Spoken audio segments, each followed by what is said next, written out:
All right, guys, welcome to the Human Proof Designs podcast. We have with us today Kate All of SimplePinMedia.com. She is the foremost Pinterest expert from what we've heard. So we've circled back, tracked her down, brought her here to this Facebook Live that we're doing in the private Facebook group that we run for our community. Kate, if you could let us know who you are, where you're from, and obviously why you're here too. Yeah, so great to be here. Thanks for having me. So, I run a Pinterest management company based out of Portland, Oregon, and we primarily work with businesses who just don't want to manage their Pinterest account and they want to focus back on other parts of their business. I also have a podcast which helps those who want to DIY their Pinterest marketing. And I have a big team. We have about 120 clients now and a team of 35, and we're all based here. Most of us, at least, are in the Portland, Vancouver metro area. So, it's pretty fun to just do Pinterest and not have to focus on any other social media. It's amazing. Yeah, no, for sure. Before we were jumping onto the call, I asked her, "Oh, is there anything that we may not want to go over?" And then after asking that, I realized that probably 100% of the questions have to do with Facebook or with Pinterest. Yes. If you asked me anything about Facebook or Instagram, I'd be like, I'm not touching that at all. Okay. It's okay because this is by far when we asked our audience, different questions that we're going to go over as well for them. This had one of the highest responses for different questions for good reason too. I think Pinterest is it's I think it's kind of a new platform, but it's been around for a while at the same time, right? So people are starting to get more and more into it. The community that we have here is mostly content publishers. Well, sorry, I guess they all are content publishers. It's not every single person is here. A lot of us are driving our traffic through SEO. So I think one thing might be good for us to highlight is the benefits of Pinterest. Why would we want to pay attention to Pinterest, and what kind of brands, companies, websites, niches do well on Pinterest as well? I think one thing that's really good to connect the dots here is that Pinterest and SEO are very similar. So Pinterest is a search and discovery engine. It's not like a traditional social media. And that's what I think a lot of people need to understand. And even why people have trouble marketing on the platform is because when they take what they know about Facebook or even take what they know about Instagram and try to apply it to Pinterest, they get frustrated really quickly because Pinterest is a long tail marketing. So it's something that can build over time. What you pin over there today might bring you traffic 6 months or 8 months down the line, where Instagram and Facebook, their shelf life of whatever you're doing is just about 15 minutes or so. And so when we do look at Pinterest and whatever niche you're in, you want to be thinking not so much does the niche fit Pinterest, but is my person over there? Are they already using the platform? Are they searching for ideas? Because a typical user on Pinterest, if we relate it to that marketing funnel and at the top and kind of people being cold, they're not quite warmed up, that would be the Pinterest user. They take a long time to make decisions. So somebody who is preparing for an event 3 or 6 months down the road is already gathering as much ideas as they can by searching on Pinterest through keywords. So that ties in that SEO piece because we want to make sure that we're using those keywords strategically on Pinterest to match up with that search. Again, very similar to SEO. So if you can take some of those SEO principles and apply them over to Pinterest on some level, not directly, then that is going to give you definitely a leg up over people who are still trying to apply traditional social media methods to a platform that doesn't really work that way.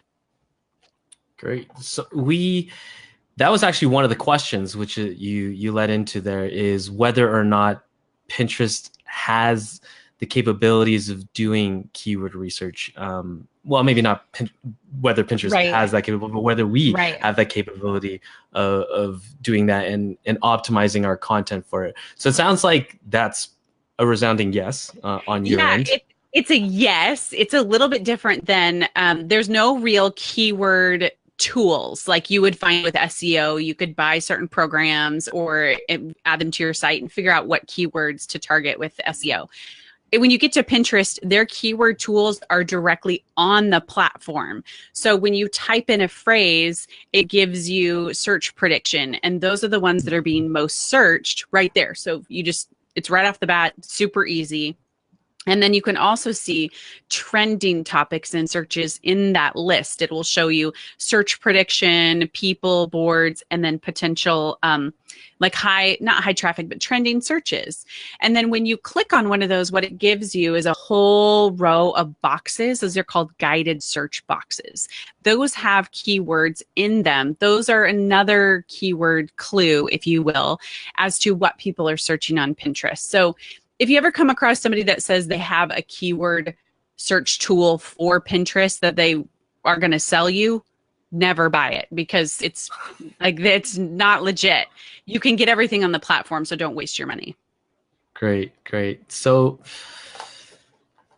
I'm trying to decide whether or not we should dive deeper into that, because I think it'd be a very important topic for people. But maybe I think another question that would help us get even closer to solving the problem that people have with Pinterest and understanding is, so in your process, because I'm guessing with Simple Pin Media, there's tons of standard operating procedures for you guys to get a new company or brand started on Pinterest. Could you walk us through what the procedure is that you guys have created for yourselves, and how someone who's someone in our audience that has a dog blog or something like that. Perfect.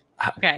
What can they do to set up their website set up their brand on Pinterest? Yeah, their profile.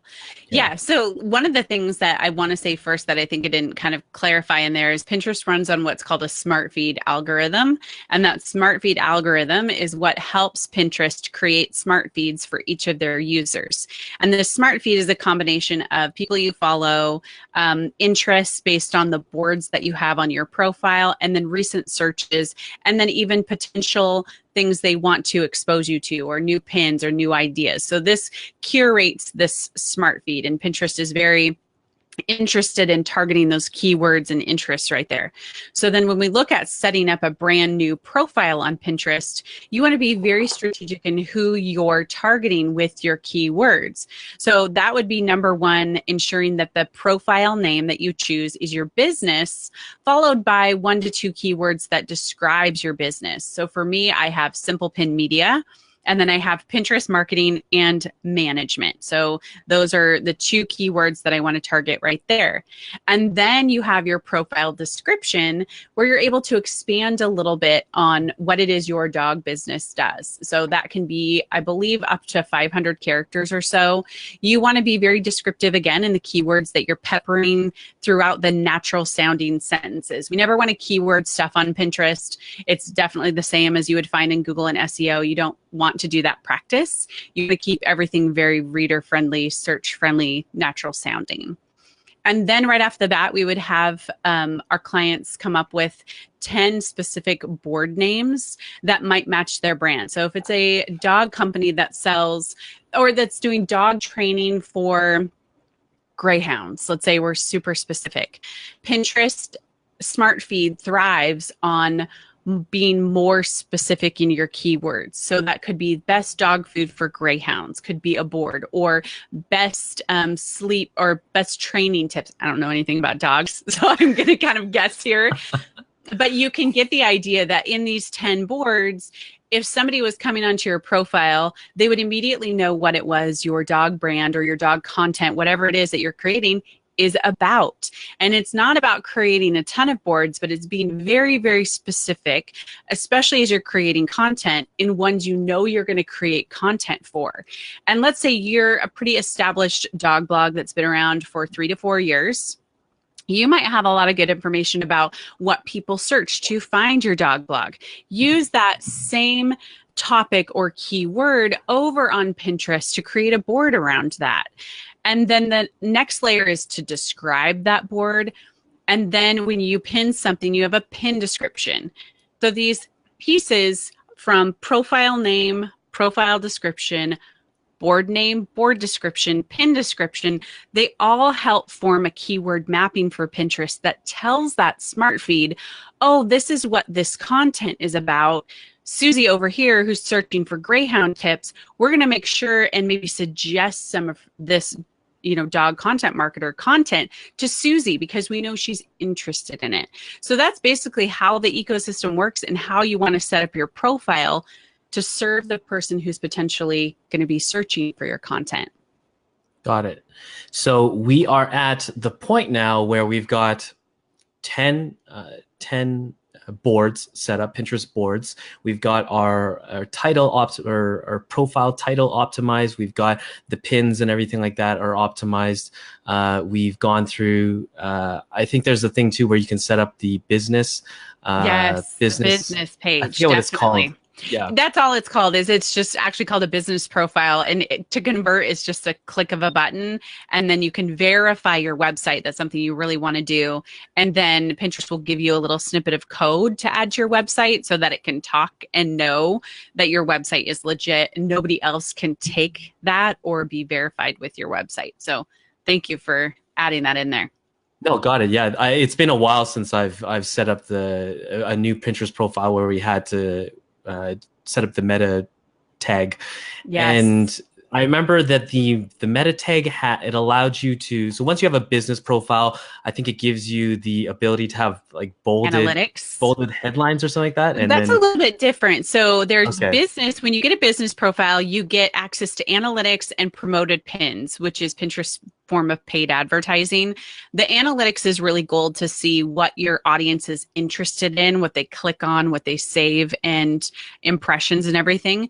The bolded text comes with what's called a rich pin, and that is also a little bit of meta tag code, and it takes whatever your post is about and pulls it into a bolded title there right underneath the photo, and that again tells Pinterest what your pin is about so it can better categorize it.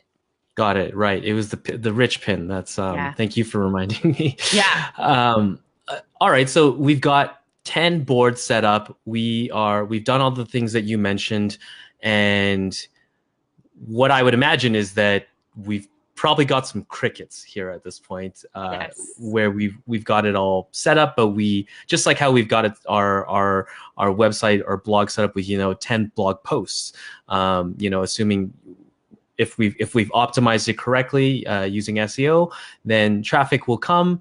But obviously, it's the average traffic of the month that you're usually Yes. seeing. So you don't really have control over that. Whereas with Pinterest, you're probably going to have a little bit more control on how much traffic that you can get from there. So what's the next steps after somebody does what you said, set up the 10 pin boards, Yeah. and then what happens next after that? What do we need to do? So next, what you need to go do is you need to optimize your content for Pinterest on your blog. And number one being Pinterest likes a vertical image. Facebook likes horizontal and Instagram likes square. So Pinterest is it's vertical, and that's a 2 to 3 aspect ratio. And the best size is 600 by 900. Pinterest will cut off images, or they'll tell you they actually will not distribute images that are longer than 1260. And so you have to be aware of how long you go. There was a practice on Pinterest where people would go super long to take up the majority of the mobile feed. That's now they've caught on to it, as all platforms do. So 600 by 900 is a good place to start for an image. So you can have that on your blog post for people to be able to pin. And there's a great practice that Pinterest has suggested as well, and that's to add text overlay to that image. Especially if you're using a stock image, you want to describe that image in just a few catchy words so that the Pinterest user in their smart feed and they're scrolling along will catch that will catch their attention. It's very similar to billboard advertising. So if somebody's driving down the road, we see a billboard with just a couple of words on it, it catches our attention. That's very similar to what you want to do on that Pinterest image on your site. So for example, we're talking about the dog blog, and they have best tips for greyhounds. That's what they might write on this image that has a greyhound on it. If we don't put text on there, we just see an image and we don't have even a call to action, you can be pretty creative on what you put on this image, and you can test as many images as you'd like as well. There's no limit. I wouldn't put them all in the blog post. I would definitely make sure you have at least one, but you can upload an image to Pinterest and link it back to that blog post to be able to test what images actually resonate with users and convert. So that would be number one for optimizing your content on your site. And then number two would be to make sure that you have a Pinterest share button. You know, there's some that are in, traditional plugins that people have on their site. There's ones that allow you to specify the pinnable image when they hit the Pinterest button. You just want to have a place for them to hit Pinterest to share it so that they know that you're even on the platform. And then the last might be a call to action to follow you on Pinterest or follow that specific board that you have for the greyhound. Maybe it's just tips for greyhounds and then tips for poodles or whatever. You just mostly want to call them to action to follow you. Got it. Okay. So the next step is, after we've set up our profile, then it's optimizing our website to let people know that essentially we're on Pinterest as well. So what about getting traffic inside of the platform? Because now that we've optimized ourselves that way, but let's say we are a brand new blog and we're not getting that many visitors, but we know that there's a lot of visitors on Pinterest. Yes. So what do we do? Okay, so there's kind of a multi-layer to this. So I would say number one, you want to at least build up your profile. And that might mean you're going to pin other people's content to your boards. That might be helpful, but they're not necessarily directly competing with what you're going to talk about. Maybe somebody, for me, there's a lot of people who teach Pinterest marketing that I'm a colleague of, and I support what they do. And I'm not going to maybe write an article or something on this specific topic, but they have, and they've done it well. I'm going to pin that to my board. So I start to create what I like to see as this great curated resource for my audience. Now, once I start creating content on my side, I want to pin that to my boards from my website. And Pinterest is very specific about this as well. They want you to pin from your site, and that is seen as fresh content. Instead of going into Pinterest and hitting the save button, which used to be called a repin, and just resaving the same thing. They want your audience to do that for you, but they want you to pin from your site. So you've built this post, it has a pinnable image, you hit pin it, and you add it on to Pinterest. That is the best method to continue to add your content. And if you don't have a lot of content, Pinterest has said they'd like you to pin at least, 5 pins per day. They want you to be consistent. So what you can do is you can pin other people's stuff and maybe one of your own and start to build it over time. And Pinterest is very slow moving. You're not going to see a great return within the first 6 months. We are cautious when we say how much growth should be. It's about 1 to 3% month over month. We focus primarily on traffic. So we're looking at Google Analytics to see what is bringing traffic from these pins. The other metrics that you could pay attention to, but they don't have a whole lot of weight in the traffic, would be followers. Followers on Pinterest don't translate to clicks. Sometimes they can just be a vanity metric. Of course, you want to call people to follow you because your followers may be the first people to see your content. But we've never noticed a direct correlation between you have more followers, so therefore you have more clicks. The other thing too is you can get a lot of people saving your pins, but not necessarily taking action by clicking through to your website. So the whole goal is to find strategic ways to get people to click, and really your image is probably the best way to hook them in to get them to click over to read more, which is why we do put a lot of emphasis on being very smart about the text that's on your image, testing out different ones, because that's basically the front door to your site. I want to take two steps back and Yes. and just kind of clarify what you meant when you said that we have to, or that Pinterest likes it when we pin from our own website. So I guess there's two ways to get your content up there, right? There's the actually pinning it from your own website and then uploading an image into Pinterest and then adding in a link that way. So you're saying that Pinterest prefers the first way of doing it? With uploading and pinning from your site, they're seen the same way. So they both look like fresh content. You wouldn't want to, let's say you pin that to your Greyhound Tips board. You wouldn't want to go to that board and then pin it again to another board. You want to go back to your website and then pin it to another board instead of staying kind of inside Pinterest. Does that make sense? Yes, that makes 100% sense. Yeah. Okay. So that makes sense, because if you're pinning it from a different board that's already in Pinterest, it's already in their ecosystem versus if we were to re-upload the image or just grab it from our actual website, and that's seen as something that's I guess like a ranking signal. Is that like a visibility signal? Yes, exactly. It's a visibility signal, and it tells them that this is it looks like something new being added to the platform, which can help them prioritize the content to show it to more people. Okay, that's very good to know. And with what you spoke about earlier, you spoke about the smart feed. So the smart feed is comprised of those of your followers, likely, right? Like a little bit, but you're saying that from your daily work with other people, from just using Pinterest, you're saying that the followers don't actually matter when it comes to the amount of traffic that you could possibly get from your site.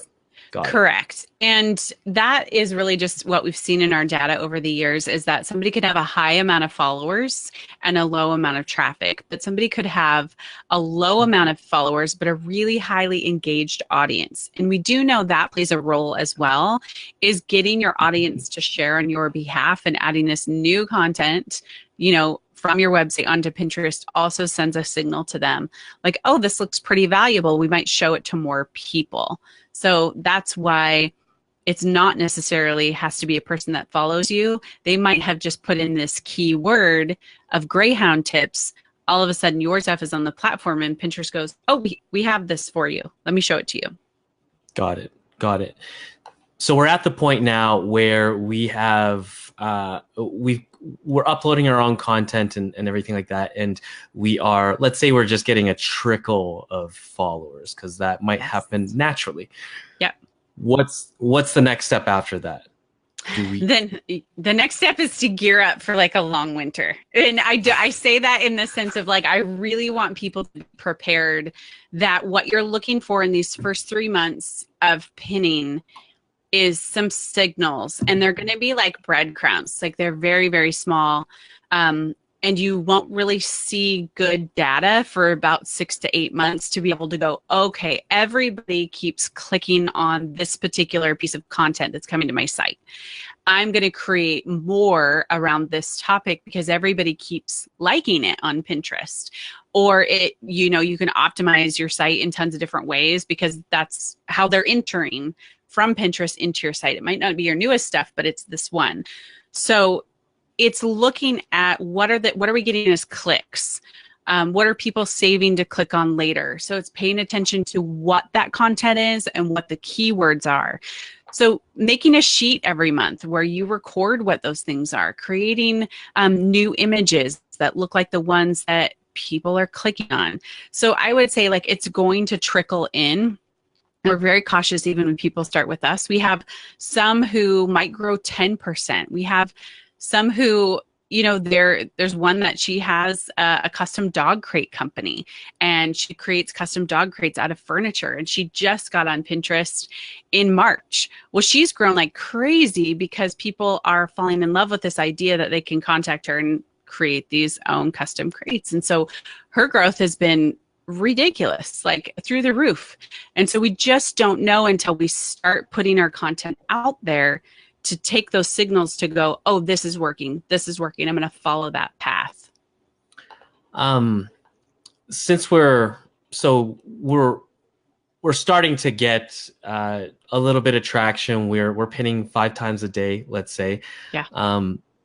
But it's probably not enough. And I think a lot of people are going to want to switch up. At least is what I would do. I would look at my images and kind of assess whether or not they are the best they can be, whether this color palette is really something that is attractive or standing out, maybe.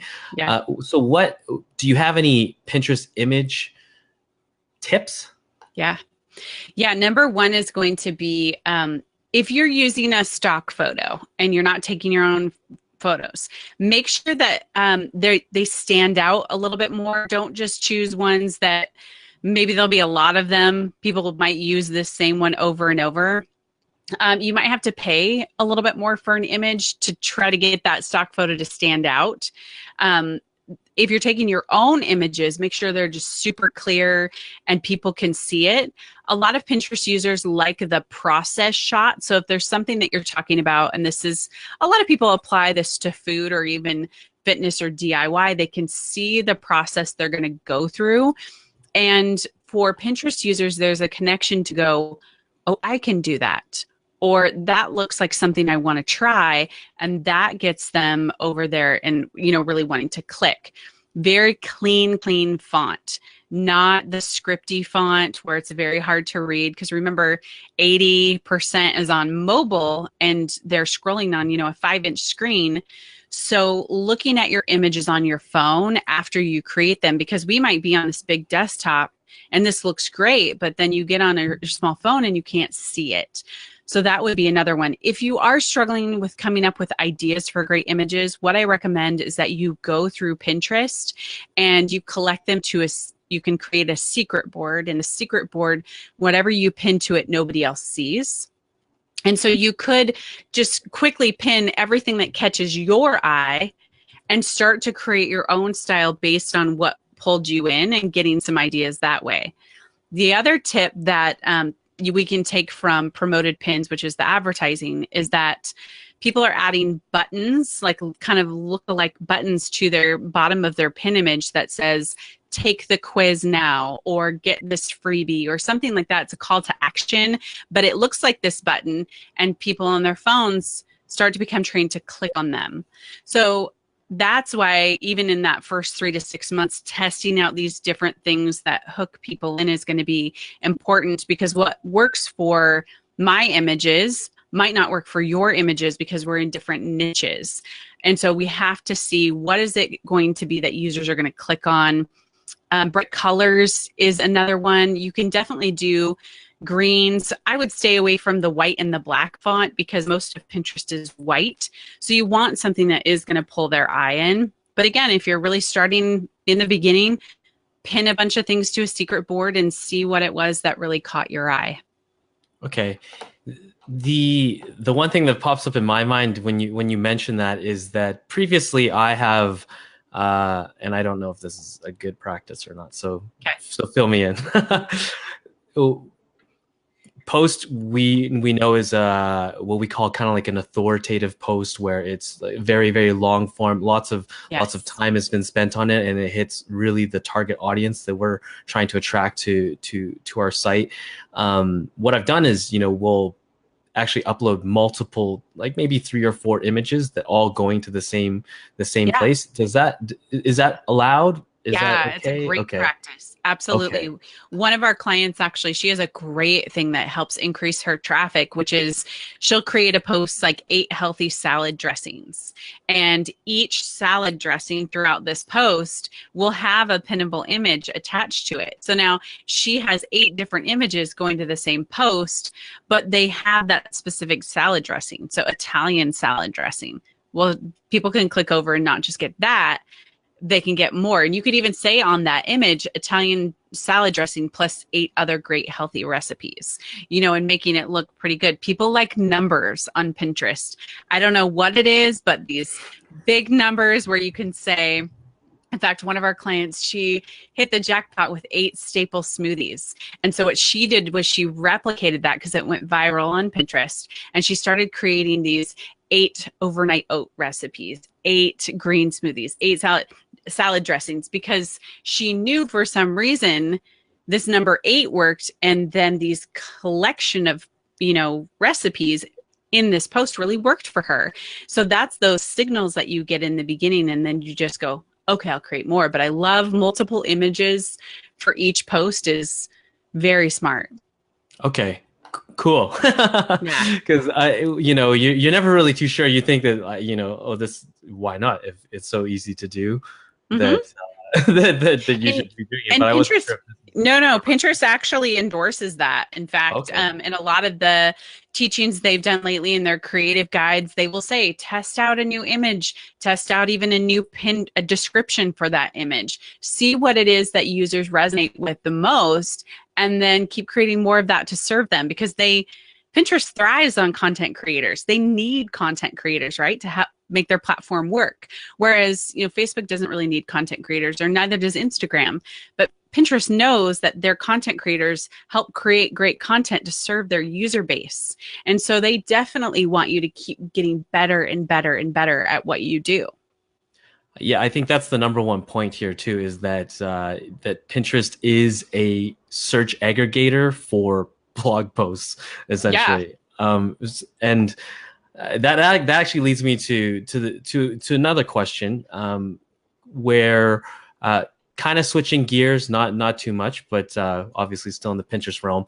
A lot of so all of us here are creating content, and a lot of the content is monetized mostly through Amazon affiliates. Okay. The Amazon affiliate program is huge, and Amazon does I think it's like 60 or 70% of all of the e-commerce traffic in the US. Yes. So it's huge. Huge. But so we've got our brand, and how can we without being I don't know how to say it, but it's without being too forward, but what can we do to monetize our traffic through Pinterest? How does affiliate marketing work with Pinterest?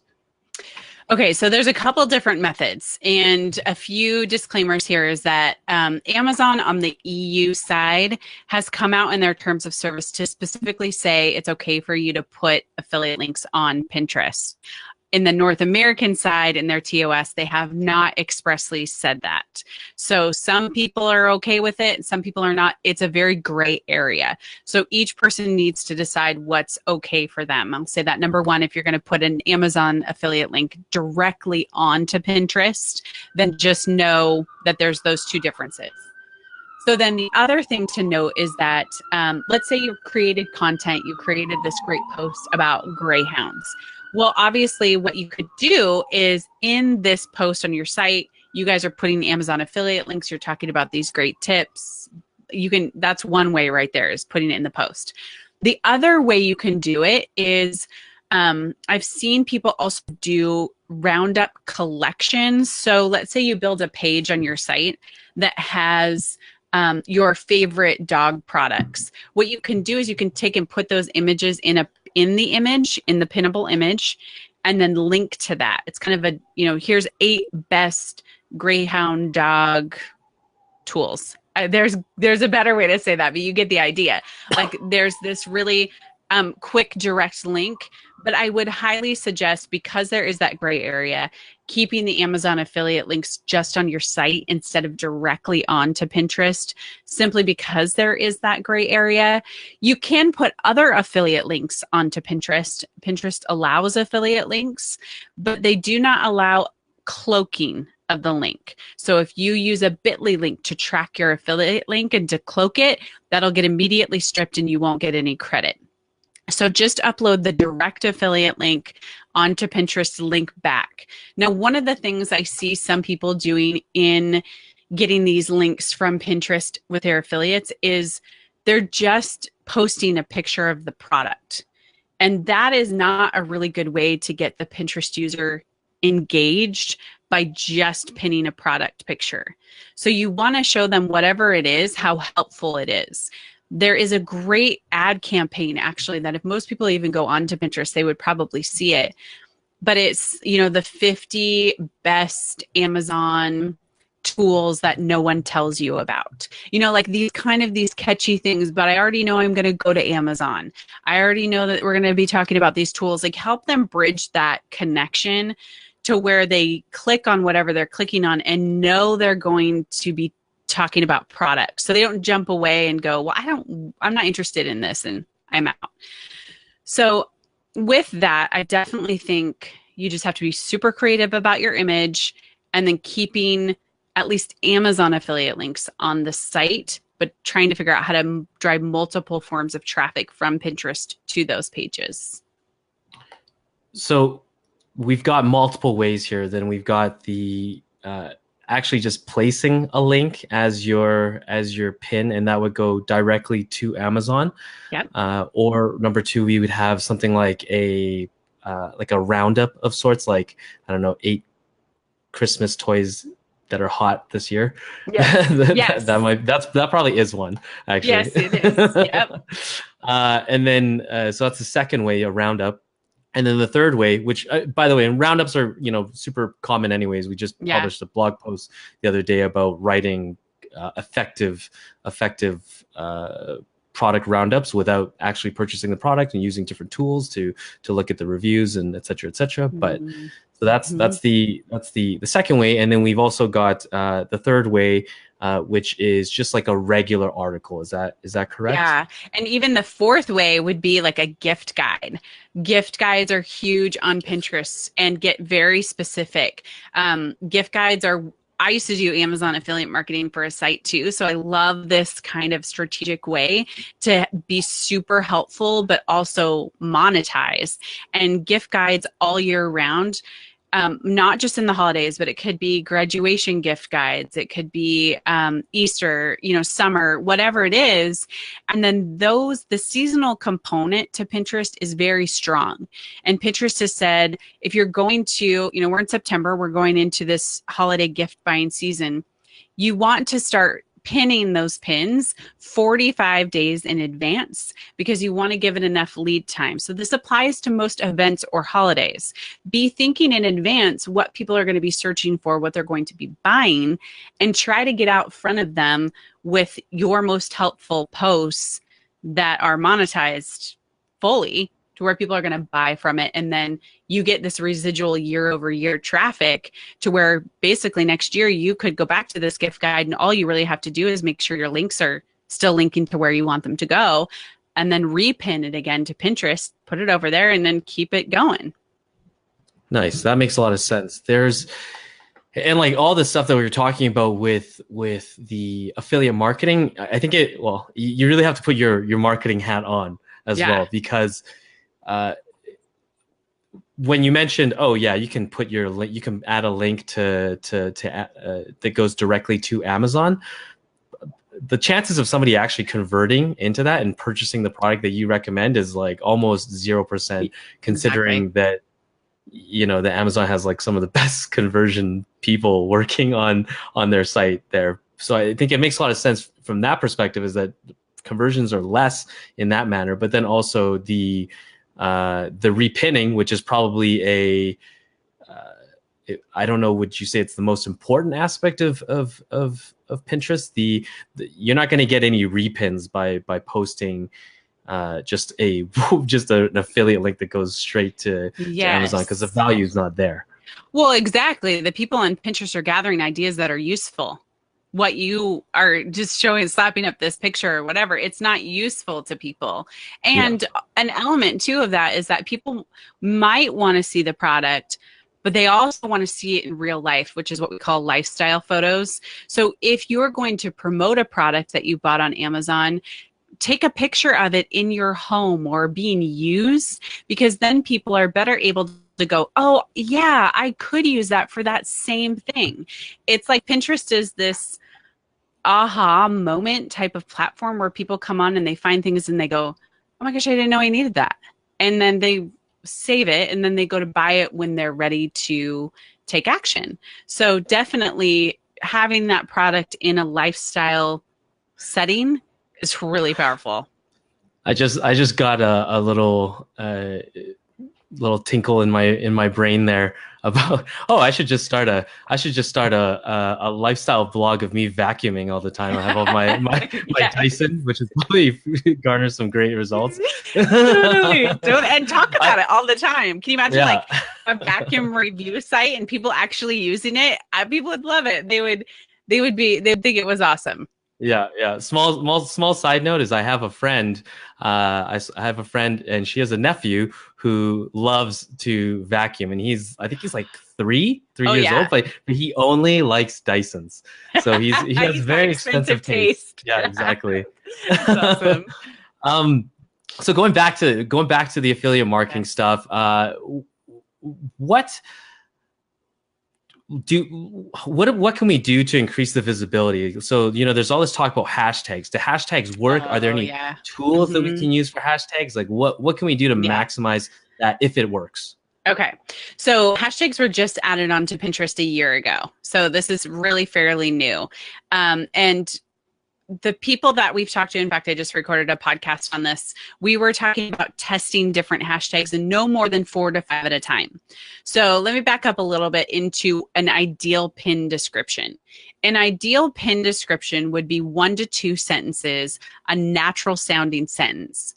Then hashtags at the end. You never want to replace a keyword in a sentence with a hashtag, because the smart feed reads those 2 naturally sounding sentences and looks for those keywords to match. If you put in a hashtag, it funnels towards what they call a chronological hashtag feed. So there's essentially 2 different feeds.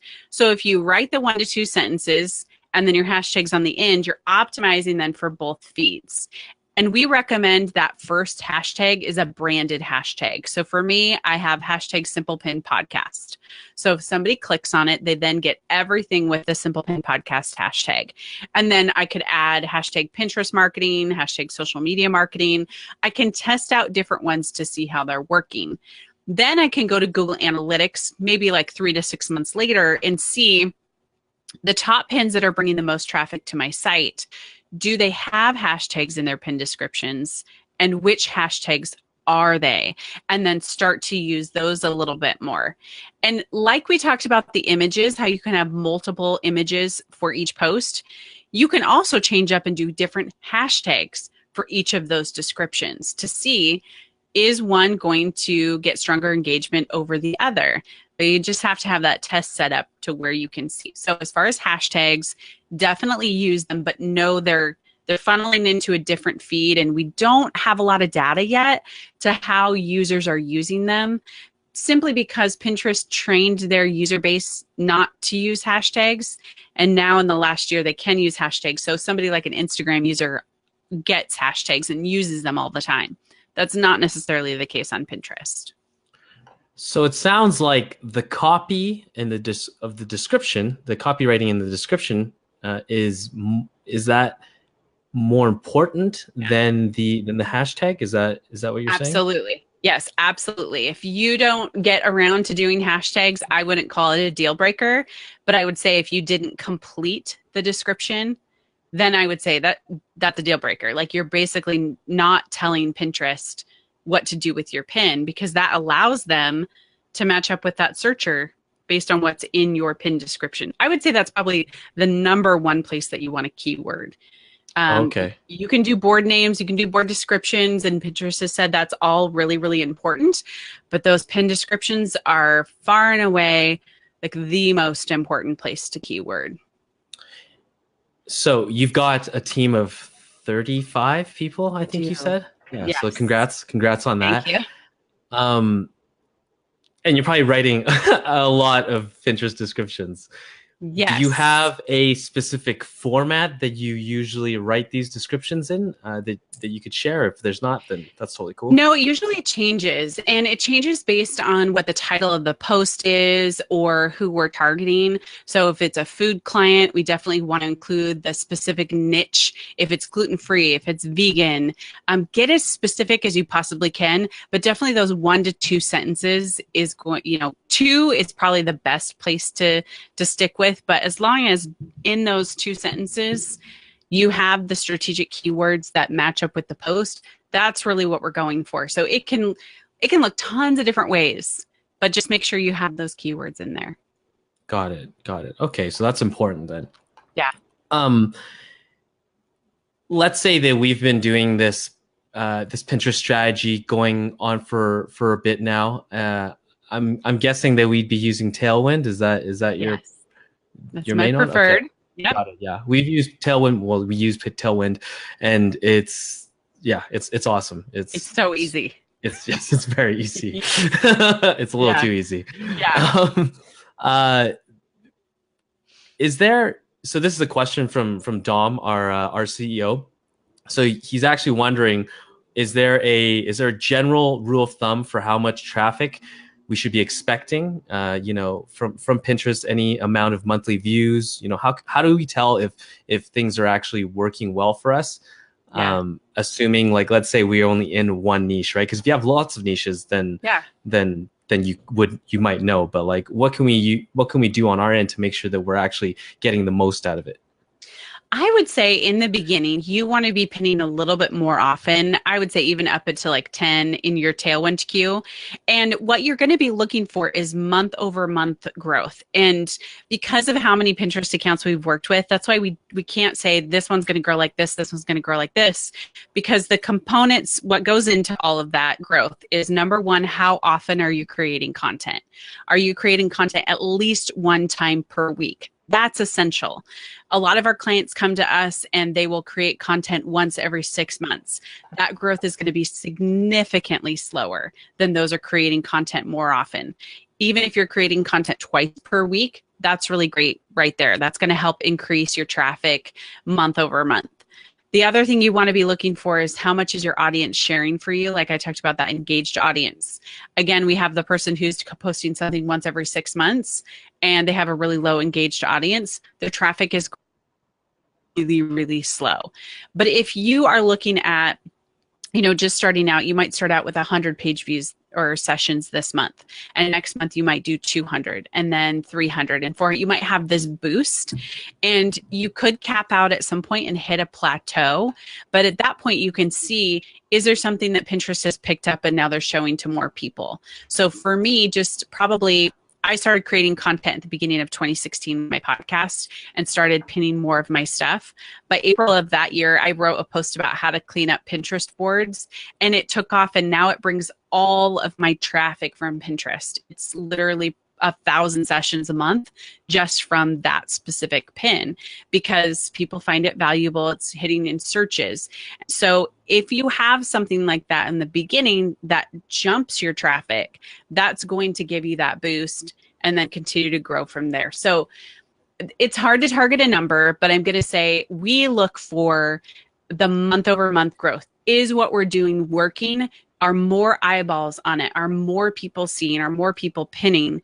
And that's what you're looking for. If you start pinning and you're stuck at 80 sessions and you can't go anywhere, then you need to change up something. You need to change up your images. You need to change up your keywords, because you do want to be seeing these increases month over month. Not huge, but like I said, if you're going to increase 3% each month, that's showing that it's working slowly, but it's working. Okay, so there's a lot of optimization work then afterwards, including like what you said about cleaning up your boards. Yeah. Let's go into that, because I think it fits in very deeply into this whole back end process of that. So why would you need to clean up your board? Because I think most people would just think that it's okay to have lots of pins on your board. What's the reason for that? You know what? I actually wouldn't do a whole lot of cleaning up of the pins inside the board. I would do a cleaning up of the names of the boards because that, again, is part of that keyword mapping. So I've never gone into my boards and cleaned them up and deleted pins. I don't believe in that strategy. There are some people who do. But what can happen is if somebody has pinned something or if I've pinned it, it can take off 8 to 9 months later. We have several stories of older pins surfacing, people pinning them, and all of a sudden they drive a ton of traffic. So we talk about cleaning up boards or getting your profile up to speed, branded. What we really want to do is look at the board names and how specific we're getting. So here's a really good example that Pinterest shared that I think it illustrates this well. So if I was in the fashion niche and I had a board just called women's fashion, I could pin whatever I wanted to this. And let's say Sally, who doesn't follow me, she saw one of my pins in her smart feed because Pinterest recommended it to her. She pins from it in the fall because it's a great fall fashion pin and she's curious about that. Well, then Pinterest is going to take whatever else is in that board and show it to Sally. But in that board is also winter, summer, and spring. Well, Sally's not interested in summer right now because we just got done with summer. However, if we create women's fall fashion, women's spring fashion, and then so on, those types of boards, then if Sally does pin something from my women's fall fashion board, Pinterest recommends another pin, she pins it, they're going to show more. So it's the signal. So that's why we want to have those very specific names so that we can create or we can put pins in that board that match that topic to help connect people. So that's how I would clean up boards. I wouldn't necessarily get rid of pins. I would just move them around a little bit to make more sense. Got it. I think so. Like we've had this whole conversation here, and even myself, I know, like when I was thinking about, oh, I'm gonna put 4 pins or 4 images for this single pin here. I think that the way that Pinterest is set up can invite maybe some malpractice, we'll call it, of where people are overdoing things a lot, right? Yeah. What kind of things would you say, that we shouldn't do on Pinterest, right? Like what, because I do know that you can get banned from Pinterest. You can. And that'll, especially if your site is completely dependent on that, then that's not great. No, it's not. Yeah. So best practices or things to avoid. So the don't do's. Number 1 is don't pin the same image over and over and over again, like 50 of them in the same day. The algorithm doesn't necessarily ding you for that, but a user could spot that and they could come onto your profile and see that you have all the same pins and flag you. So that's number 1. That's just bad user experience. So you want to ensure that you are having different types of images going onto the platform so it looks like a collection rather than just a spammy type of thing. The other thing would be that you want to make sure that you're not using someone else's image to link back to your site. So some people kind of do this unknowingly. So maybe they've created a roundup of people's posts and they've included some of their images in their own post and they've linked underneath it.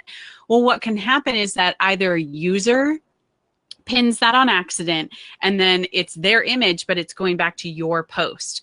People will get very upset about that because it looks like what they call a stolen image. And Pinterest does have a lot of problems with bots right now where they'll scrape images and lead back to another site. And so they're basically they're not really scraping, they're creating a copy of the image and then linking it somewhere else. So that would be another best practice is number 1, ask to use their image. And then I wouldn't actually include it in your post just in case a user pins it on accident.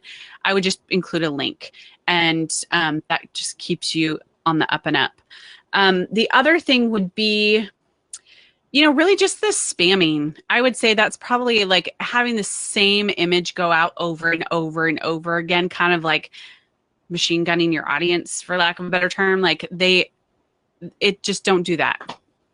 That's probably number 1. You can get your account banned on. It's kind of an accident. Pinterest sometimes will do an update on their platform and it triggers something. So if you feel like you haven't done anything, definitely email them and say, hey, what did I do? Why did my account get banned? And usually we see that it's a glitch and they'll reinstate your account. They'll send you back an email that says you weren't following our best practices. It's a bot email. It's just auto-generated. But if you really feel like you have not done anything wrong, keep pressing and keep emailing them, and they'll reinstate your account.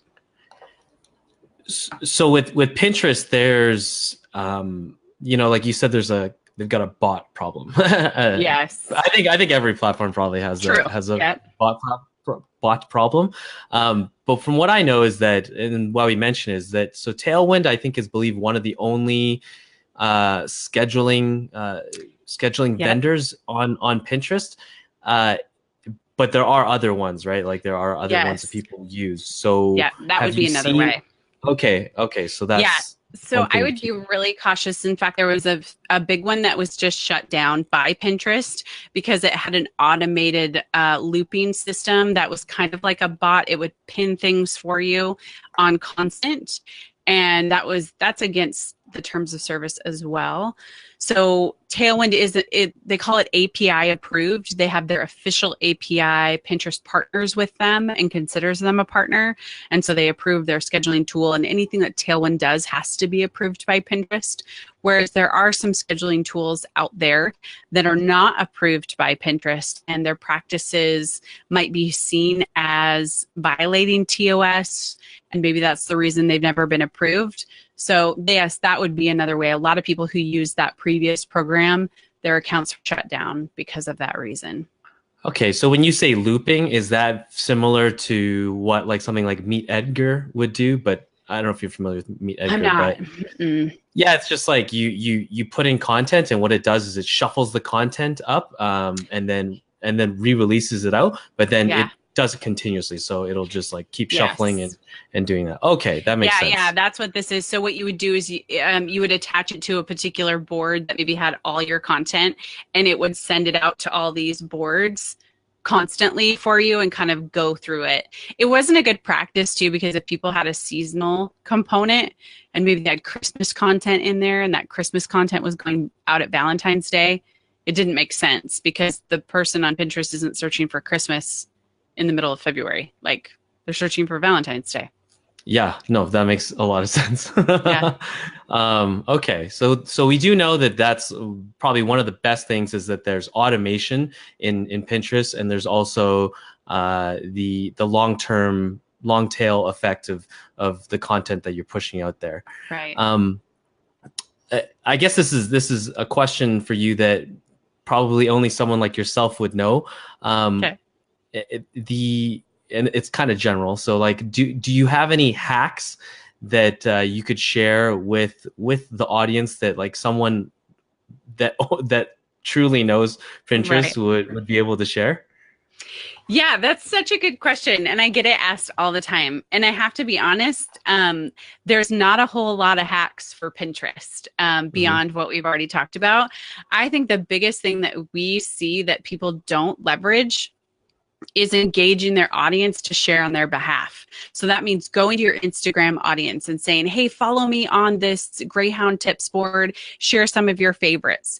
Pinterest is starting to add in comments and tried it and reply, like these threads where users can comment back on a pin whether they found it useful. In fact, Pinterest will prompt you. You know, if I've clicked on a recipe and I've been there a little while, the next time I open up the app, that recipe will slide up from the bottom, and Pinterest said, did you try this? Comment, let them know what you thought. So what we're seeing is these specific pins with comments are rising to the top of search. So if we're going to talk about a hack, get your audience to participate on these comment threads and share with you, because those are the ones that we're seeing rise to the top of search, and then they drive traffic. So in Google Analytics, we're seeing some of our top clicked through pins, when you click back over, have 250 comments on them. Especially a lot of our food bloggers, they'll have people saying, I loved this, but I tried it this way. Here's a picture of it. So Pinterest is actually trying to get user engagement, which is not typical. The joke is kind of Pinterest is the introverts platform because there's not a lot of conversation. So they're trying to train their audience to engage in it. And eventually they're releasing what's called communities. It's in beta, but it's, I think, similar kind of to a Facebook group, but we haven't really seen a whole lot of it yet. I was at Pinterest in June at a conference for creators, and they talked about it and showed a picture of it, but they definitely talked about this comment piece. So hack wise, if you're going to call it a hack, get your people doing it for you. And a lot of people just, I would say, they don't think about that. They don't think about asking your audience, follow me here, do this on Pinterest. Or, in my newsletter, I do this too, is I'll say, if you want to find all of my content in one place really easy, I have my Pinterest board here. It has all of my Pinterest tips. I even have some other stuff in there from other people that I trust. This is a board of 1,000 pins about Pinterest marketing, and it's all stuff I've approved. So hop over there, follow it, read some articles, repin some, and comment and let me know what you think. It takes an extra 5 minutes to think about that, but that audience engagement, I think, is really powerful on Pinterest from what we've seen in the numbers. So it sounds like the undercover tactic, in a sense, is the comments. The comments are underutilized at this point, which makes a lot of sense, because because I'm assuming that comments probably have to do with some keywords in there too. Yeah. And they used to be so spammy. Like, people would just, you would ignore the comments before. Like, it wouldn't even be, like, as a typical user, they would be annoyed by them. But Pinterest is finding a way to make them helpful. And so I don't even think it's the keywords that are in the comments. I really think it's the amount of engagement that's happening. Okay. Yeah, that makes sense. I watched a presentation not that long ago with Pinterest, Facebook, Airbnb, and I think Hewlett Packard, and they were all talking about artificial intelligence for their platforms. And Pinterest was pretty cool, just because it was they were talking about that, and it makes a lot of sense, because the way that their feed works is not like it's not easy. It's constantly learning, right? Yeah. So that makes a lot of sense that they would use that in there. Okay, I guess I want to be respectful of your time. I just have 2 more questions. Sure. The first one is the future of Pinterest. So what do you think is what should we watch out for in the next coming, let's say, couple seasons coming up here? Like, what do we need to be mindful of, like, for Christmas, the new year, all the way to maybe the summer? What you mentioned, communities, comments, like what can we look at? Communities and comments are definitely going to be a big one, and you can even like and heart certain comments and things that people make. So that's going to be a big one. The other one would be video. Pinterest, you can get their native video player if you have a business account that has promoted pins. You do need to put in a valid credit card on file to be able to get access to these videos. They are starting to show up more in the feed. Video for a long time has been very much a speed bump for Pinterest users, especially before they got their own native player. People would upload YouTube videos. They would not really show up in the feed. So there's been this struggle of, how do you use video strategically on Pinterest? I think that's going to change over the year, especially with the autoplays that are coming up in feeds. They're trying to really come up to speed with the other social media platforms. In fact, they just converted all their promoted pins to one tap, where you tap on it, goes directly to the site. That is not a typical user experience. You used to be able to click on it, do a close-up, and decide, do I want to click on it? Now you just go directly to the site that people are promoting. So with that, I think we're going to see a lot of changes with how the ads work. And I think video is going to be a big part of that, especially they just came up with max width for the screen too. Like, they're changing up a lot with video. So I'm actually eager to see how users engage with those and what kind of traffic they can drive. A few of our food clients have tested them with their tasty style videos and had really, really good views on them. And that is a smart thing for anybody who already does video. Get out there now before it gets crazy. Yeah, it sounds like it. I mean, because the ad platform is fairly new. It's got to be like 1 year, 2 years. 3 years old. 3 years, okay. They converted to a smart feed in 2014 with the purpose of the interest targeting and really getting the keywords. And then they introduced promoted pins in 2015. Are you seeing many people jump into the Pinterest ads? Is that taking up a lot of the feed? I would say it is a little bit, but not. I mean, it has in certain seasons. Right now, the cost of them is definitely more expensive as we go into December. January seems to be the cheapest time because they have an auction type system, but I still think they have a long way to go. They definitely want advertisers to use promoted pins, but again, like you and I have talked about here, there's a lot of confusion about how to market on Pinterest in general. So a lot of people take what they know about Facebook and Instagram, which Facebook and Instagram target with audience insights. You don't do that on Pinterest. You target by keyword. So again, it requires this whole shift in how you view the platform. And what we found is that people get into promoted pins and they become very frustrated with them because they apply these tactics from Facebook and they give up. And so I still think Pinterest is making great strides in the education department and really educating people with webinars about promoted pins. They're really, really trying. But I would say they are still very misunderstood if you haven't been marketing on the platform for a while. Okay, yeah, that makes a lot of sense. I mean, because I've never advertised on Pinterest, but it to me I kind of think of it like Google, Google AdWords and things like that, or Quora, because Quora has an advertising platform, and then mixing that in with like the direct response type of marketing that you'd see on Facebook, where you're scrolling by and like, oh wow, that looks cool, and then you click. And you can retarget on Pinterest too, and you can upload email lists, and you can upload audience lists. Like, they are getting way better at that. And some of the campaigns, we're working directly with Pinterest with some of our clients, and we've been pretty impressed by the retargeting campaigns that they've been doing. Wow, that's pretty cool. I mean, it makes a lot of sense. They got to catch up to the other platforms too. They do. They got to make some money. Yeah, exactly. I think, are they public? I don't remember if they are. No, but I think they've been talking about that for 3 years now, but I think they're still trying to get their valuation. So yeah, it's a long road. It's probably not. I don't know. Nobody really wants to deal with the public. Like yeah, nobody really wants to deal with a public company either. It always goes to crap. But the final question is kind of like a personal one, I suppose. Do you have a book or a favorite blog or anything like that you could recommend to me or to anybody in the audience to check out? Just that you'd recommend. Yeah, I would say the two, number one resource that I love, and you and I talked about this, is Amy Lynn Andrews has a newsletter, and I read that every single week faithfully. I love what she writes. I feel like it gives me the highlights of what's happening in the industry, so I love that. And then book, I've kind of gone back and forth on some books, but the very first business book I read that I feel like changed my business was E-Myth. And I loved the perspective of just being a small business owner. And I didn't start this intending to grow a company this big. And so it really helped kind of set my mindset to, how hard it is to be a small business owner and how tough it is to grow that. But you have to know what you're good at and what you're not good at. So that was a really powerful book for me.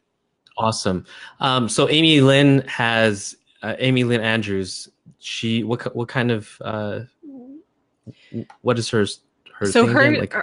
Hers is just like so she has a site basically just all about like blogging, but her newsletter is what it is, that it's just these quick high tips of, Facebook changed this, or here's like really good. We get a lot of newsletters and sometimes we can't read them all, or they are longer form, and hers I like is just a quick little, like, here's what it is. Nice. Yeah, I'm a big fan of those ones. They come and it's just, three things that are important for you to know for that day. Yeah. I think so. You also have a newsletter too, which is very good. Could you tell us what yours is all about? I think there's probably a lot of people in our audience that want to know a lot more about you, and it's very clear that you have a lot of knowledge in Pinterest. So thank you. On SimplePinMedia.com, I have a sign up for my Wednesday newsletter, which it comes out every week with anything that's new on Pinterest that's happened lately, or we'll recap some of those webinars. So basically, you don't have to watch them. We give you the high points of what you need to know. We talk about trending topics. What are things that people are searching right now on Pinterest?